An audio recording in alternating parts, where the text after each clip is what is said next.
Hello दोस्तों, सभी को नमस्कार। आज का जो टॉपिक है अपना वो है बाल गोविंद भगत रामवृक्ष बेनीपुरी द्वारा लिखा गया है और यह एक आपका रेखा चित्र है। हम वर्ग 2 हिंदी के लिए जो टॉपिक लेके आ रहे हैं वो आपकी जो आज का इकाई 18 है उससे लिया गया है। इकाई 18 में आपको कहा गया है कि बाल गोविंद भगत रामवृक्ष द्वारा बेनीपुरी जो है उनके द्वारा लिया गया जो चैप्टर है उसके बारे में आपकी इकाई 18 में दिया गया है। तो इसका अध्ययन करना है तो सबसे पहले हम इसका पूरा सार देखेंगे कि कहानी है क्या, उसमें क्या कहा गया है क्या नहीं। तो पहले कहानी पढ़ेंगे, उसके बाद उसके वस्तुनिष्ठ ऑब्जेक्टिव क्वेश्चन हल करेंगे जिससे कि आपका पूरा चैप्टर कवर हो जाएगा। तो आप एक वीडियो देखिए और इसी एक वीडियो में आपका जो चैप्टर है पूरा कवर हो जाएगा। पहले हमने विस्तृत तरीके से पहले इसकी कहानी आपको बताई है और कहानी के बाद आपको जितने भी इसके संबंध में ऑब्जेक्ट बन सकते थे सभी ऑब्जेक्ट बताए हैं। तो आप देखिए वीडियो को और अपनी बाईस जो आपकी परीक्षा आने वाली है तो उसके लिए आप बिल्कुल तैयार हो जाइए। तो हम देखते हैं, सबसे पहले कहानी है ये है रामवृक्ष बेनीपुरी ने लोक सांस्कृतिक एवं मानवता के श्रेष्ठ चरित्र बालगोविंद भगत को सशक्त रूप में बालगोविंद भगत को सशक्त रूप में प्रस्तुत किया है। बालगोविंद भगत कबीर पंथी गृहस्थ संत थे। जो बाल गोविंद भगत थे यह क्या है, कबीर पंथी गृहस्थ संत थे। 60 वर्ष से अधिक आयु के भगत एक लंगोटी और सिर पर कनफटी कबीर पंथी टोपी पहनते थे। तो क्या करते थे, जो 60 वर्ष की आयु में यह एक लंगोटी लगाते थे और सिर पर कनफटी क्या है कबीर पंथी टोपी पहनते थे। आगे है इसके बारे में कि सर्दी में कंबल ओढ़ लेते थे। सर्दी में क्या कहते थे, कंबल ओढ़ते थे और पहनवे में साधु नहीं थे। और क्या है, पहनने में साधु नहीं लगते थे। उनके एक बेटा व बहू थे। उनके क्या थे, एक बेटा भी था और एक बहू भी था। आगे भगत के आदर्श कबीर थे। भगत किसको मानते थे, कबीरदास को मानते थे। वह कबीर को साहब कहते थे और कबीर को क्या कहते थे, साहब कहते थे। वे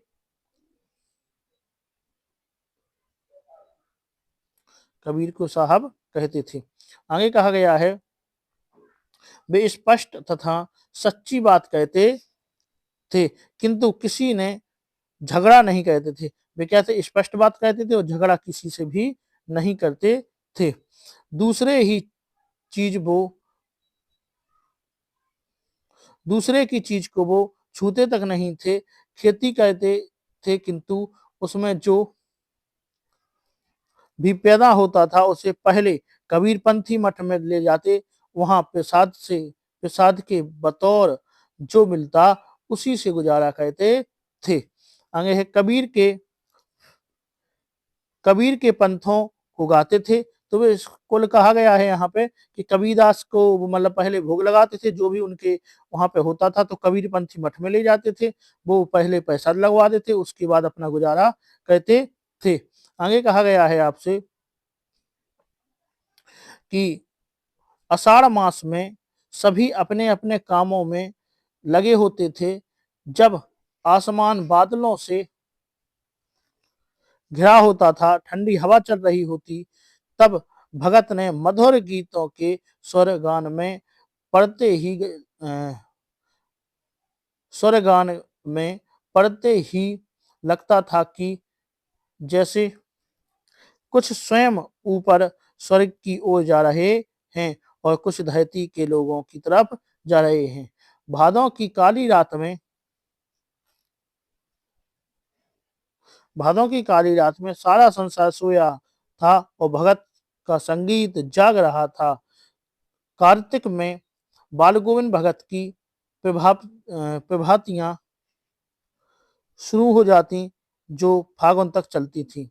तो सर्दियों के दिनों में, जो सर्दियों का दिन होता है तो सर्दियों के दिनों में प्रातः भोर में जाकर नदी में स्नान करते आते और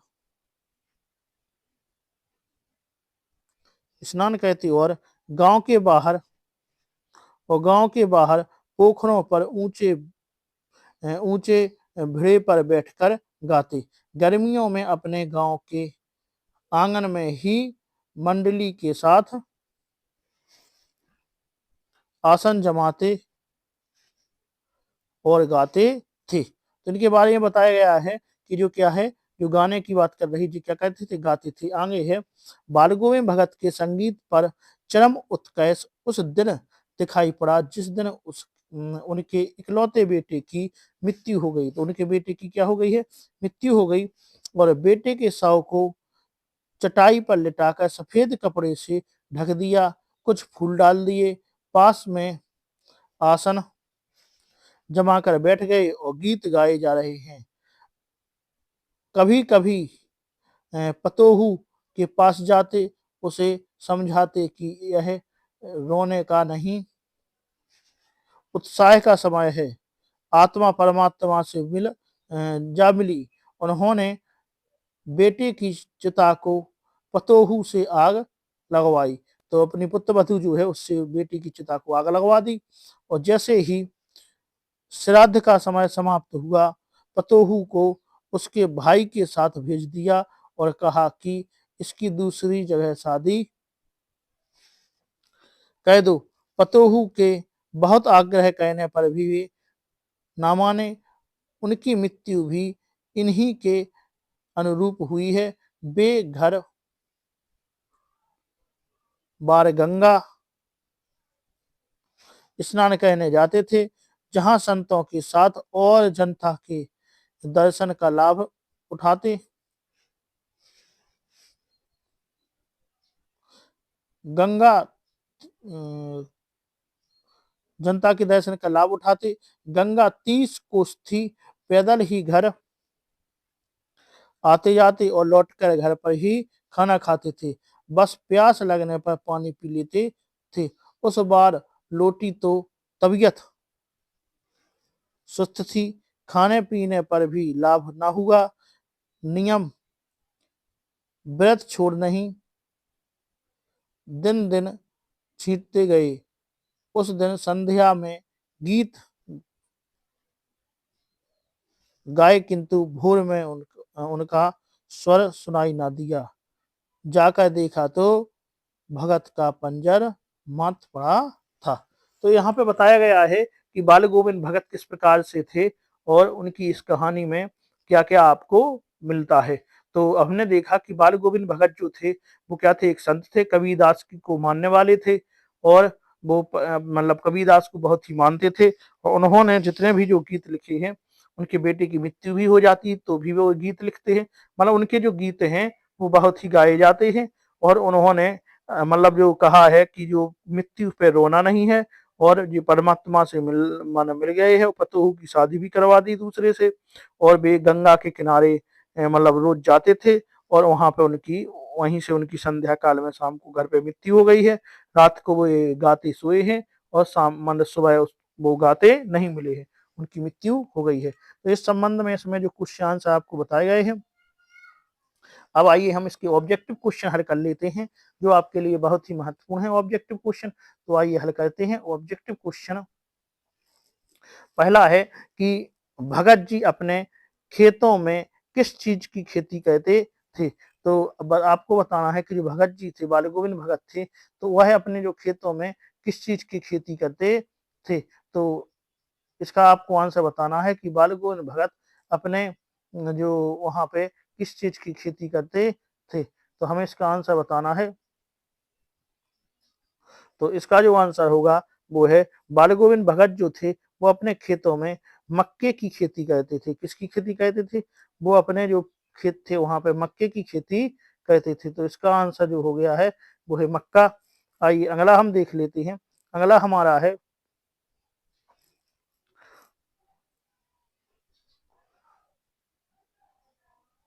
दूसरा है,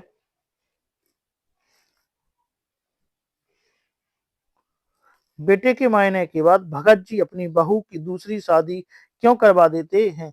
तो आपको बताना है कि बेटी की जब उनकी मृत्यु हो जाती है तो भगत जी अपने जो बहू की है वो दूसरी शादी क्यों करवा देते हैं।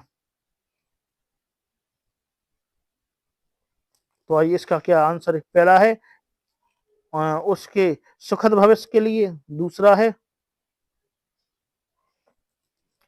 उसके खुद को स्वतंत्र करने के लिए, तीसरा है उसके दुखद भविष्य के लिए, और लास्ट में है कि अपना बोझ उतारने के लिए। तो आपको बताना है इनमें से आंसर क्या हो सकता है कि बाल गोविंद भगत के जो बेटे हैं उनकी मृत्यु हो जाती है, तो उसके बाद वे अपनी जो बहू है उसकी दूसरी शादी क्यों करवा देते हैं।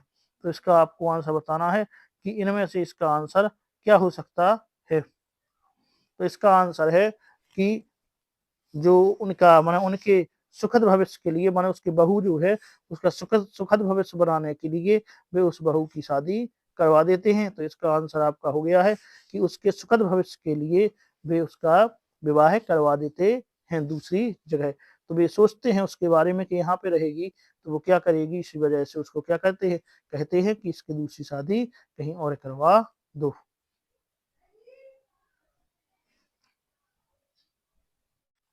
और ये तीसरा क्वेश्चन है, तीसरा क्वेश्चन देखते हैं कि बाल गोविंद भगत के बिना, बाल गोविंद भगत के किन कार्यों से ज्ञात होता है कि वे सामाजिक परंपराओं को नहीं मानते थे। तो इन्हें बताना है कि बाल गोविंद भगत ने ऐसे ऐसे कौन से काम किए हैं जिनसे पता चलता है कि वे पुरानी जो मान्यताएं हैं, सामाजिक परंपराएं हैं, उनको नहीं मानते। तो इसका आपको आंसर बताना है।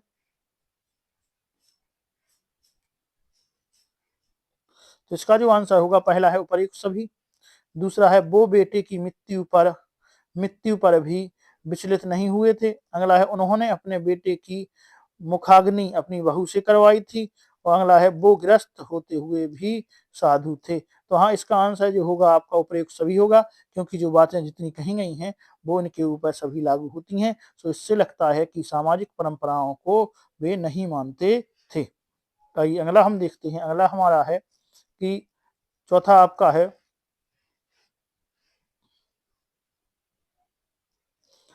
भगत जी गाना गाते समय क्या बजाया करते थे। तो आपको बताना है कि जो भगत जी हैं वो गाना गाते समय क्या बजाया करते हैं।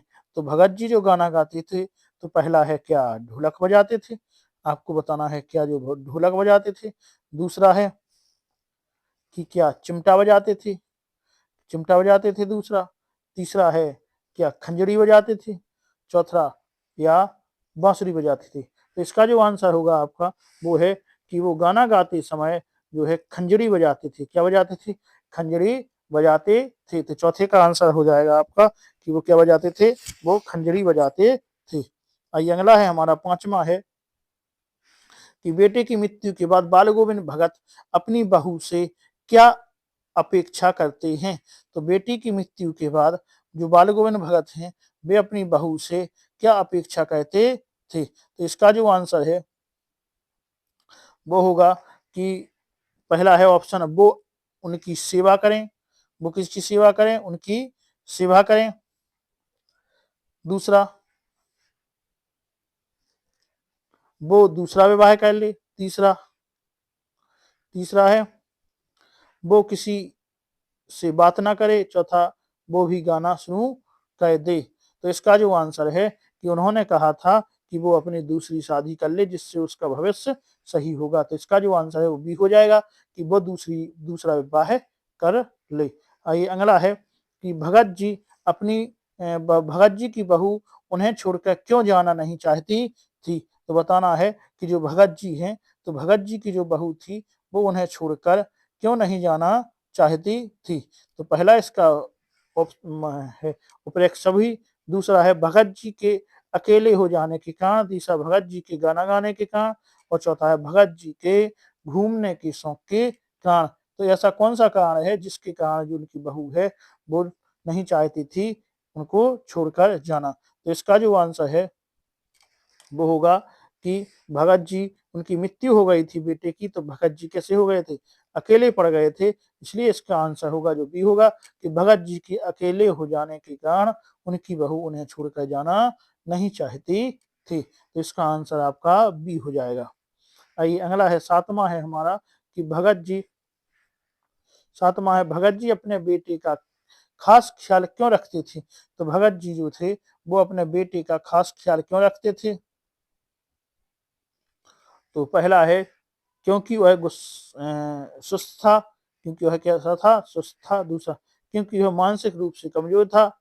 तीसरा, उपयुक्त सभी। चौथा है क्योंकि वह बूढ़ा था। तो ये सभी कारण है, क्योंकि वो क्या था, वो मानसिक रूप से सुस्त भी था, वह कमजोर भी था, वह बूढ़ा भी था। इस वजह से इसका जो आंसर है वो उपयुक्त सभी हो जाएगा। बाल गोविंद भगत का जो बेटा था वो कैसा, सुस्त भी था, कमजोर भी था, बूढ़ा भी था। तो इसका आंसर हो जाता था, उसका आंसर हो जाएगा आपका सी, उपयुक्त सभी। तो उसका इसीलिए जो बाल गोविंद भगत हैं अपने बेटी का ख्याल रखते थे। तो इस ऑप्शन से आपको जो कहानी है, जो रेखा चित्र है, जो संपूर्ण रेखा चित्र एक बार आप पढ़िए, आपका पूरा रेखा चित्र कवर हो जाएगा। तो आप वीडियो को देखते रहें, चैनल को लाइक करें, वीडियो को लाइक करें और चैनल को सब्सक्राइब करें। हम इसी प्रकार से आपको जो जितने भी आपके टॉपिक हैं सभी की कहानी इसी प्रकार से लाएंगे और आपको संपूर्ण टॉपिक एक ही बारे में कवर करवा देंगे। आइए अगला 8वां क्वेश्चन है, बाल गोविंद भगत के गीतों को सुनकर सभी लोग क्या करते थे? तो उनसे झूम पड़ते थे, गुस्सा करते थे, मजाक करते थे या नाचते थे? तो आपको बताना है कि बाल गोविंद भगत के गीतों को सुनकर व्यक्ति जो हैं वो क्या करते थे, कि उनके बाल गोविंद भगत जो गीत गाते थे, तो उनको गीत गाने से जो लोग हैं वो क्या करते थे? तो भैया बाल गोविंद भगत के जो गीत थे उनको गाने से व्यक्ति क्या हो जाते थे? झूम उठते थे। तो उनके गीतों से व्यक्ति झूम उठते थे।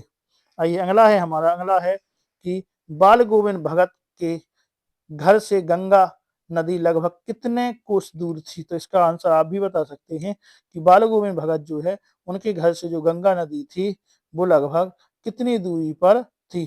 तो इसका आंसर आपका होगा, आप बताइए इसका आंसर हमें कि इसका आंसर क्या है, क्योंकि जी हमने सारांश में पढ़ लिया है कि जो नदी थी उनके घर से वो 30 कोस की दूरी पर थी। तो इसका आंसर हो जाएगा आपका 30 कोस। आइए अगला है हमारा कि बाल गोविंद भगत लगभग कितने वर्ष के थे? तो ये भी आपका आंसर आपको पता है कि बाल गोविंद भगत कितने वर्ष के थे। तो आपको इसका आंसर बताना है कि बाल गोविंद भगत जो हैं वो कितने वर्षों के थे। तो हमें पता है कि वो कितने वर्षों के, 60 वर्षों के थे। तो बाल गोविंद भगत कितने वर्षों के थे? 60 वर्षों के थे। तो इसका आंसर 60 वर्ष हो जाएगा। आइए अगला है, देखते हैं। अगला है कि अपने मायके न जाने की जिद पर अरी बहू को, अपने मायके न जाने की जिद पर अरी बहू को बहू को उसके घर भेजने के लिए भगत जी ने कौन सी दलील दी थी कि तुम घर पे जाओ? तो कि वे उनसे कभी बात नहीं करेंगे। दूसरा, कि वे खुद घर छोड़कर चले जाएंगे। अगला, कि वे उनके मायके नहीं जाएंगे आएंगे। या अगला, कि वे उनसे कोई रिश्ता नहीं रखेंगे। तो इसका आंसर है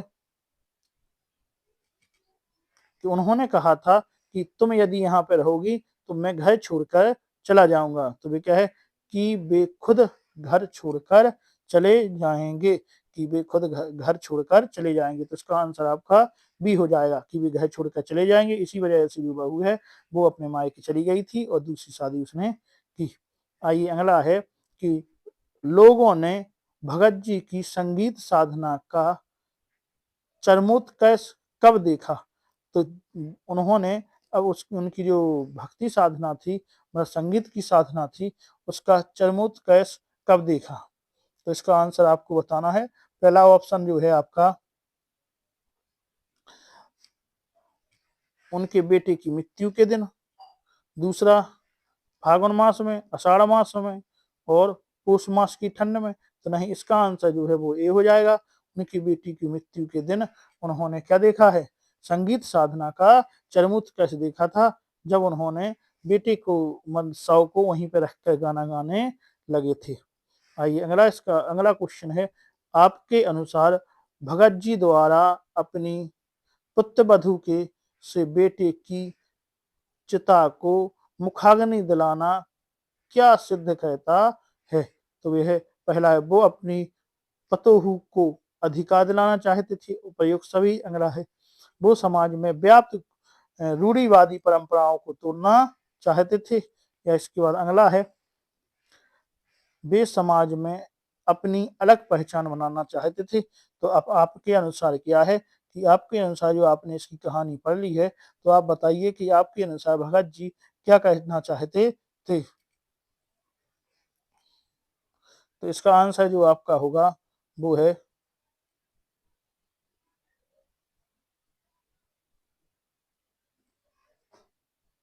कि जो समाज में व्याप्त रूढ़िवादी को वो तोड़ना चाहते थे। वो समाज में व्याप्त रूढ़िवादी परंपराओं को तोड़ना चाहते थे। इस वजह से उन्होंने अपनी बहू को क्या किया है, जो अग्नि दी है। आइए अगला है, बाल गोविंद भगत द्वारा कौन अधिक निगरानी और मोहब्बत से ज्यादा हकदार होता है।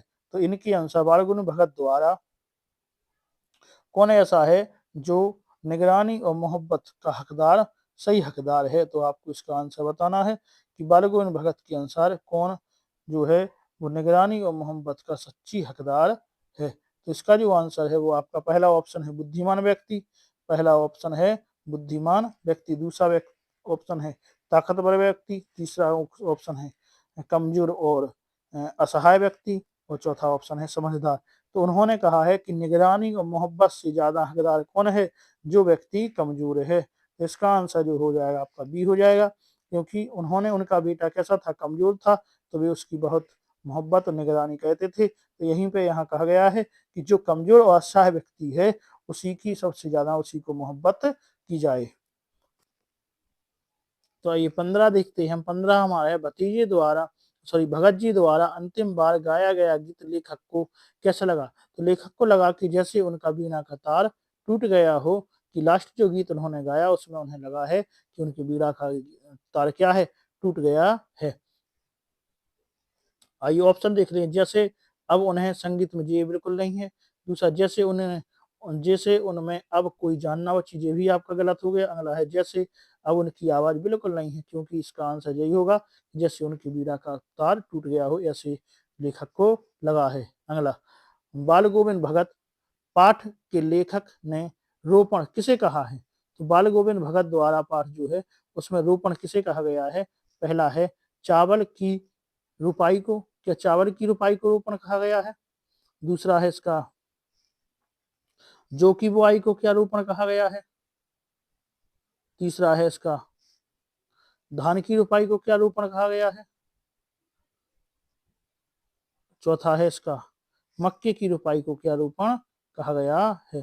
तो बताना है इनमें से कि रोपण किसे कहा गया है, कि जो यहाँ पे रोपण जो उन्होंने कहा है, तो रोपण किसके लिए संबोधित कहता है। तो इसका जो आंसर है वो है धान की बुआई को जो है उन्होंने रोपण कहा है। किसकी बुआई को, धान की बुआई को, धान के रोपण को ही उन्होंने क्या कहा है, रोपण कहा है। तो लेखक ने जो रोपण कहा है वो किसके लिए, धान की रुपाई को ही रोपण कहा गया है।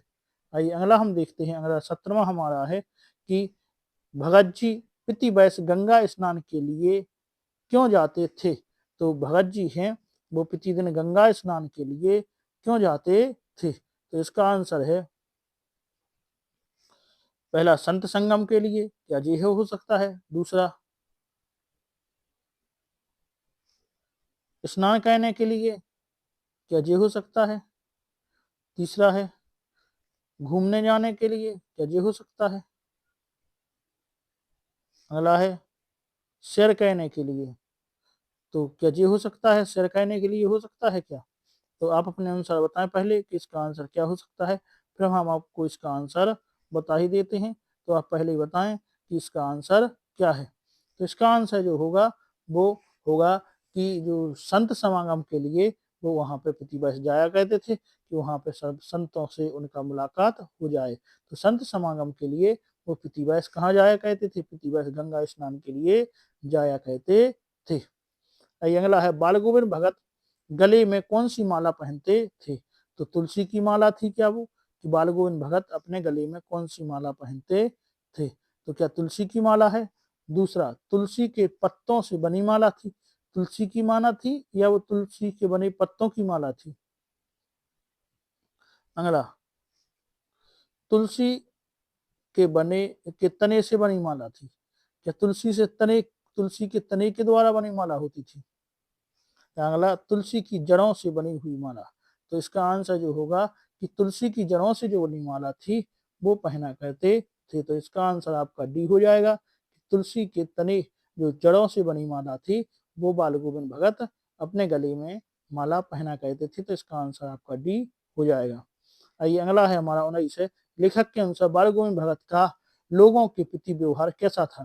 तो ना झूठ बोलने और ना खामखा किसी से झगड़ा मोल लेने की। दूसरी, वो दो टूक बात कहते थे। अगला, बिना पूछे किसी की चीज को व्यवहार में भी नहीं लाते थे। तो इसका आंसर जो होगा उपयुक्त सभी होगा, क्योंकि वो ना किसी की चीज छीनते थे, ना किसी से झगड़ा बोलते थे, ना झूठ बोलते थे, और वो दो टूक बात कहते थे, बिल्कुल क्रिया वाली बात कहते थे। तो बस इसका आंसर उपयुक्त सभी हो जाएगा। आइए अगला है, बालकों में भगत जी कबीरदास जी को क्या मानते थे? तो कबीरदास जी को वो क्या मानते थे? क्या अपना आराध्य मानते थे कबीरदास जी को? या अगला है, क्या वे साहब मानते थे कबीरदास जी को? अगला है, क्या गुरु मानते थे कबीरदास जी को? या अगला है, वो मार्गदर्शन मानते थे कबीरदास को? तो भैया इसका आंसर जो होगा, आप लगा रहे होंगे गुरु, लेकिन इसका आंसर ये नहीं है। इसका आंसर जो है वो होगा कि जो अपने वो कबीरदास को साहब मानते थे। क्या मानते थे? कबीरदास को वो साहब मानते थे। तो हमारे ये 20 क्वेश्चन हो गए। आइए इसके संबंध में और कुछ ऑब्जेक्टिव क्वेश्चन है वो हम देख लेते हैं कि बाल गोविंद भगत पाठ प्रहार करता है। तो बाल गोविंद भगत जो पाठ है वो काय पे प्रहार करता था? तो इसका आंसर पहला, कुरीतियों पर प्रहार करता है क्या? दूसरा है इसका आंसर, दहेज लोभ पे करता है, राजनीति पे करता है, शिक्षा पे करता है? तो इनमें से एक ही आंसर नहीं है। जो पहला आंसर है वो सही है कि कुरीतियों पर प्रहार करता है, क्योंकि उन्होंने अपने बहू से अपने बेटी का शव जलवाया, अग्नि दुआई थी। अगला, मझोले कद के गोरे चिट्टे आदमी थे। तो मझोले कद के जो गोरे चिट्टे आदमी थे वो कौन थे? बाल गोविंद भगत जो थे वो मझोले कद के गोरे चिट्टे आदमी थे। आइए अगला है हमारा, अगला है, बाल गोविंद भगत साहब मानते थे, किसको मानते थे? तो वो साहब जो है वो अपने कबीरदास को मानते थे। अगला, भगत जी पद गाते थे। तो भगत जी जो है किसके पद गाते थे? तो कबीरदास के पद भगत जी गाते थे। आइए अगला है, सच्चे साधु की पहचान होती है कि सच्चे साधु क्या है, कौन होता है? तो उनके विचारों से। तो वो कहते थे सच्चा साधु वही है जिसके विचार नेक हैं, अच्छे हैं, उसको सच्चा साधु मानते थे। अगला, बालकों में भगत गाते समय बजाते थे। तो गाते समय खंजरी बजाते थे। क्या बजाते थे? खंजरी बजाते थे। अगला, कलम का जादूगर किसे कहा गया है? तो कलम का जादूगर जो है वो राम वृक्ष बेनीपुरी जी को कहा जाता है। तो याद रखना है, कलम का जादूगर राम वृक्ष बेनीपुरी को कहा जाता है। आइए अगला, कुहासा का अर्थ है। तो यहाँ पे कुहासा का अर्थ जो है वो कोहरा से है। तो कुहासा मतलब कोहरा। तो इसके जो जितने भी वस्तुनिष्ठ क्वेश्चन थे इस अध्याय के हमने सभी हल कर लिए हैं। तो आप अपने जो तैयारी है अच्छी बनाने के लिए आप हमसे जुड़े रहें, और जितनी भी ये कहानी है हम आपको सभी कहानी लेके आ रहे हैं, इसके संबंध में सभी ऑब्जेक्टिव क्वेश्चन लेके आ रहे हैं, जिसके आपकी जो परीक्षा है अब 20 मार्च से स्टार्ट हो जाएगी। तो आप लोग अपना खास ध्यान रखें और हमसे जुड़े रहें, और हम आपके लिए इसी प्रकार से सभी कहानियां लेकर आए हैं और उनके संबंध के सभी क्वेश्चन आंसर लेकर आए हैं। तो बस आज के इस वीडियो में इतना ही। अब मिलेंगे अगले वीडियो में। तो आप वीडियो को लाइक, चैनल को सब्सक्राइब और वीडियो शेयर करते रहें।